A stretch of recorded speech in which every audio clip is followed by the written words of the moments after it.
की सुरक्षा करूंगी, जिले के लोगों को खुशहाल कर दूंगी, जिले के लोगों को किसी तरह का दुख और तकलीफ नहीं होगा। तो मानवर कांसीराम साहब हंसने लगे। कांसीराम साहब बोले, तुमको मालूम है मायावती, कलेक्टर एक मुख्यमंत्री के इशारे पर फाइलें लिए घूमता रहता है, और जब मुख्यमंत्री आता है तो सैकड़ों कलेक्टर आगे पीछे घूमते हैं। लेकिन मेरे दिमाग में एक सपना है जो मैं देख रहा हूं जागती हुई आंखों में, कि मैं तुझे ऐसा बनाना चाहता हूं कि तेरे पीछे सैकड़ों कलेक्टर फाइल लिए घूमे। बहन जी को बात समझ में आ गई, महापुरुषों की कुर्बानी समझ में आ गई, तो बहन जी ने सारी कॉपी किताबें वहीं रखी और मानवर कांसीराम साहब का साथ देने के लिए निकल पड़ी। और बहन जी को, क्योंकि बहन जी युवावस्था में थी, जिस गली, जिस चौराहे, जिस कूचे में जाती थी तो लोग किस नजर से देखते रहे होंगे। आज अगर पड़ोस की बेटी कल से खाना नहीं खाया, कितने दिन से भूखी पड़ी है, कोई पूछने वाला नहीं है कि पड़ोसी तेरी बेटी ने खाना खाया कि नहीं खाया। लेकिन कल पड़ोसी की बेटी कहीं गई थी, घर में लौट के नहीं आई, ये पूछने वाला पूरा मोहल्ला रहता है। तो वो जमाने में बहन जी निकली थी जब इस देश में लड़की और नारियों को घर से निकलने का हक अधिकार नहीं था। आज कुछ लोग फेसबुक या नेता जो चाहते हैं कि फेसबुक में ही सरकार बन जाएगी, व्हाट्सएप में हम चुनाव जीत जाएंगे, वो लोग बहन जी की बुराई करते हैं। अरे मैं कहता हूं उनको चैलेंज है कि बहन जी की बुराई करना तो आम बात है, लेकिन बहन जी जैसा होना आम बात नहीं है। कोई बहन जी जैसा हो नहीं सकता। मैंने बहन जी को करीब से देखा है, बहन जी को मैंने पढ़ा है, बहन जी को इस देश के लोगों ने नहीं समझा। इस देश में बाबा साहब के जीते जी बाबा साहब को नहीं समझ पाए। अरे इस देश में एक नाचने गाने वालों को, ताज तमूरा बजाने वालों को भारत रत्न का पुरस्कार दिया जाता है, लेकिन इस देश के अंदर महात्मा फूले जैसे जिन्होंने देश को शिक्षा के दरवाजे खोले, उनको आज तक भारत रत्न नहीं दिया गया। छत्रपति साहू जी ने आरक्षण के दरवाजा खोले, उनको आज तक भारत रत्न नहीं दिया गया। कांसीराम साहब ने दलितों, शोषितों, पीड़ितों को राजनीतिक हक हकूक दिलाया, उनको आज तक भारत रत्न नहीं दिया गया। मेरे दोस्तों, हमारे लोग जब तक जिंदा रहते हैं, हमारे लोग उनकी निंदा करते रहते हैं, उनको पहचानने की क्षमता नहीं होती है।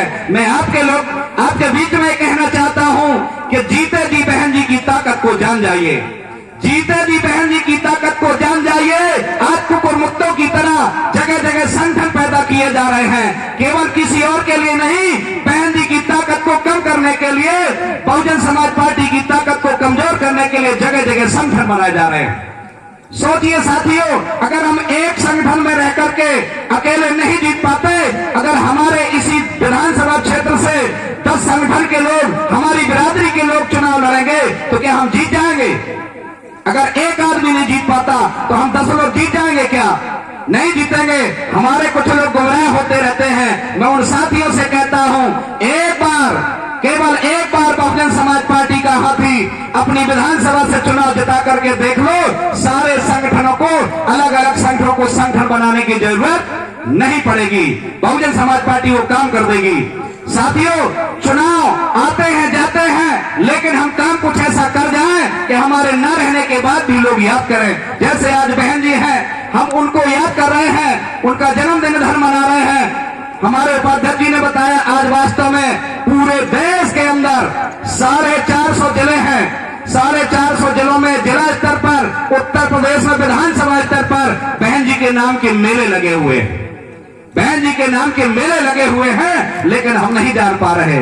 लेकिन मैं धन्यवाद देता हूं अमानगंज की इस धरती पर इतने लोग आए हैं, पहली बार आए हैं, पहली बार। कई लोग बोल रहे थे, यार तुम बहन जी का जन्मदिन अमानगंज में मनाना चाह रहे हो, अगर गुनौर में मनाते तो ये पहले से भर जाता। कोई बात नहीं, कोई बात नहीं, इधर 200 लोग आए हैं, लेकिन संदेशा मैंने यहाँ के 10,000 लोगों तक भेजा है।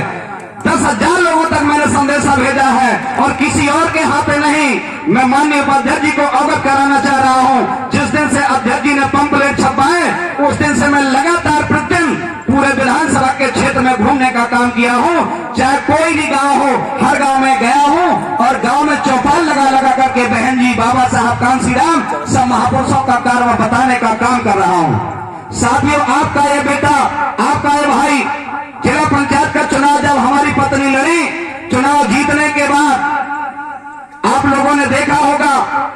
का चुनाव, नगर परिषद का चुनाव, जिला पंचायत का चुनाव कई लोग जीते, जीतने के बाद आप लोगों को ढूंढने के बाद जिला पंचायत सदस्य दिखाई नहीं देता। देता है क्या?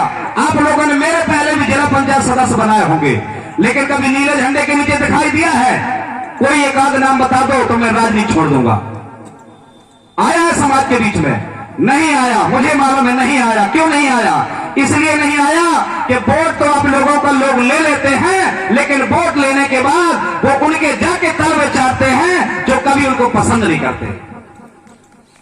मेरे साथ भी ये साजिश रची गई और कहा गया मुझको कि तुम भाजपा में आ जाओ, हम तुमको विधानसभा का चुनाव लड़ा देंगे। तो मैंने कहा विधानसभा का चुनाव मैं लड़ चुका हूं, पहली बार नहीं लड़ना है।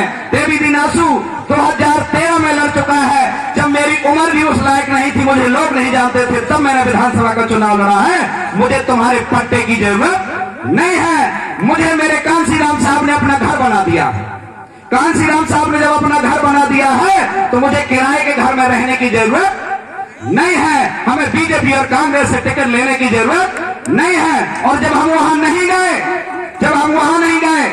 और मैंने कहा आज के बाद अब मेरा काम शुरू होता है महात्मा फूले की कुर्बानी को बताना, छत्रपति साहू जी महाराज के आरक्षण को बताना, बाबा साहब के संविधान में लिखे अधिकारों को बताना, मानवर कांसी राम साहब ने अपनी जवानी कैसे बताई, बहन जी ने अपनी कुर्बानी कैसे दे रही है, इन बातों को बताने का निर्णय लिया और अपनी गाड़ी में महापुरुषों की तस्वीरों को रखा। और इन साथी कलाकारों को मैंने कहा भाई 1 साल तक भूखे प्यासे रह करके मेरा साथ दे दो। तो सभी साथियों ने कहा दादा हम तुम्हारे साथ भूखे प्यासे रह करके जी लेंगे, कोई दिक्कत नहीं, लेकिन आपका सर कभी झुकने नहीं देंगे। इन साथियों ने मेरा साथ दिया और लगातार दे रहे हैं। जब मैं ये काम शुरू किया तो मैं दादा को अवगत कराना चाहूंगा, बड़ी पीड़ा के साथ कह रहा हूं, मैं आपकी कौम का बेटा हूं, आपका भाई हूं, मैं इन महापुरुषों का काम कर रहा हूं। कोई गलत काम कर रहा हूं क्या? कोई गलत काम तो नहीं कर रहा, लेकिन मुझे जान से मारने की बीजेपी और कांग्रेस के लोगों के द्वारा धमकी मिल रही है कि तुम इस काम को बंद कर दो।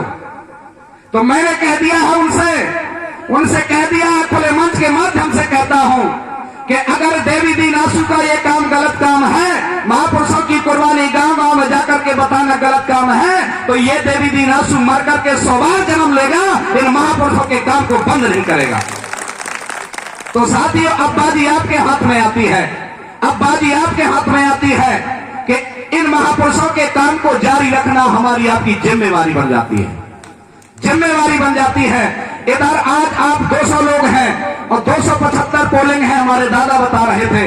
तो 275 पोलिंग में हमें आपको जाकर के, अभी मेरे बीच में 10 महीने हैं और 10 महीने मुझे चैन से नहीं छोड़ना है। मुझे कहते हैं गाने बजाने वाला है, मैंने भी कह रखा